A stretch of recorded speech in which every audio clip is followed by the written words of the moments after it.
And welcome back for another video. You guys are spoiled, man. Two videos in one day. Hey, today I'm doing a reaction on Oversimplified.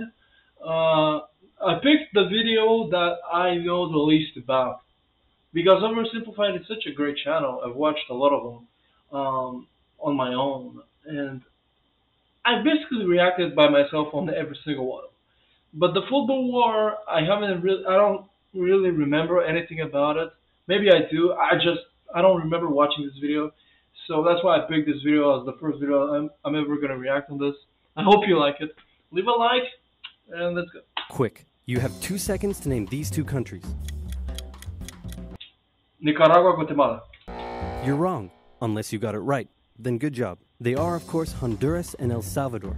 One thing these two countries have in common is being fanatic about football.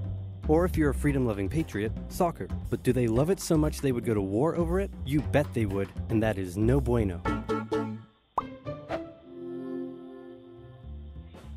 If you look at these two countries, you might notice one major difference, and that is that this one is a lot bigger than this one. However, this one had a larger population than this one, made up mostly of farmers, and there wasn't enough land for them to live and work on. So they started moving from El Salvador to Honduras in search of land, and by the 1960s, a huge number of illegal immigrants had crossed over the border from El Salvador. Meanwhile, in Honduras, it's 1963, and this guy has just staged a military coup to prevent the rise of communism, and is now the military leader of the country. He immediately began harassing the peasants' unions and other left-wing groups, but he's a little insecure about the legitimacy of his leadership. So he holds an election and wins, but then the opposing party says, hey man, that election was clearly corrupt and fraudulent, and also you've been bribed by the rich American banana companies who are taking all of our and now our economy is in ruins, and everyone started to get mad at him. Now if you ever find yourself the barely legitimate military leader of a corrupt Central American country, and you start getting into hot water, here's a bit of advice that has been tried and tested throughout the centuries. Blame something else. Yeah. So he blamed the Salvadoran immigrants for stealing all the land and all the jobs and ruining Honduras. The immigrants found themselves under attack by the hostile locals. Egged on by the rich American banana companies who wanted all the bananas to themselves, the Honduran government began evicting Salvadoran immigrants who had been living on the land for generations and started sending them back to El Salvador. The Salvadoran elite were furious and protested, citing moral reasons, but in reality, they were just getting a little too crowded. So tensions were about as high as they could be, but then...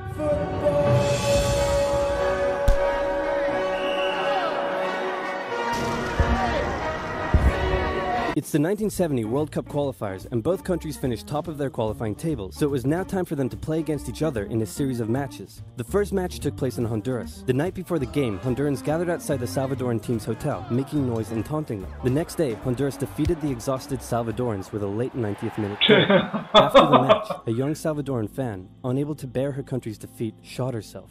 What? Disturbingly, the Salvadoran government glorified the incident and made her into a national hero. And at the next game, fans brought pictures of her to the stadium. Emotions were running high as the next match took place in El Salvador, and this time the tables were turned. The Hondurans had to endure a sleepless night in their hotel, and the next day, before the match started, instead of the Honduran flag, the Salvadorans raised a dirty rag. So great job at reducing tensions. El Salvador won decisively over the exhausted Hondurans, while spectators battled in the stands. Team Honduras fled home in a bulletproof bus with rocks being thrown at them, and the Honduran coach reportedly told his players that they were lucky they lost. In response to the defeat, Hondurans began terrorizing the Salvadoran settlers. No way. In some cases reportedly throwing them off their land and burning down their homes, and the immigrants began fleeing back to El Salvador. The final game in Mexico would decide who went to the World Cup. It was close, but El Salvador came out victorious, knocking Honduras out of the tournament.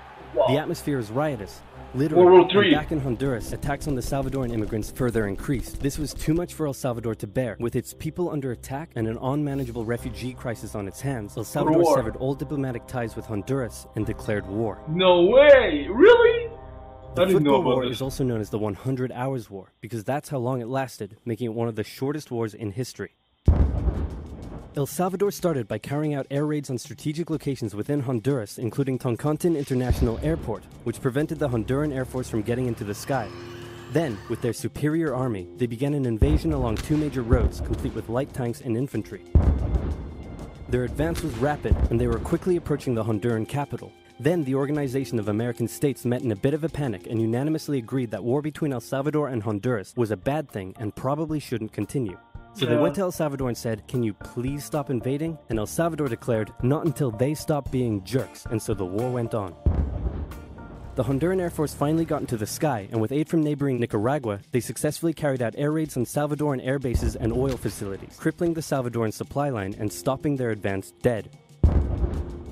Caught in a bit of a stalemate, the situation was no longer advantageous to El Salvador, so when the Organization of American States once again asked them to stop and agreed to ensure the safety of the Salvadoran immigrants, El Salvador relented, and a ceasefire was organized on the 18th of July. Then the OAS said, "Can you now please withdraw your troops from Honduras? No, please, no, please, no, please, no. Do it or we'll sanction you." You know what? Just for you, I'll do it. So El Salvador pulled its troops out of Honduras on the 2nd of August, and with casualties in the thousands, the war was over. In 100 hours, 6,000 died. The economies of both nations... That's insane! 6,000 died in 100 hours, whereas 3,600, give or take, Americans died in the Afghani war of over 20 years. ...were damaged by the war. And El Salvador didn't have the capability to take care of all the returning immigrants, a crisis that eventually helped cause a civil war. The war left behind land and border disputes, some of which are still a cause of tension to this day. El Salvador went on to play in the World Cup, but lost every match they played and didn't make it past the group stage. So in the end, nobody achieved anything, and there were no winners. Except for this guy. Yeah, the banana companies, man. Jesus Christ. Go check Oversimplified.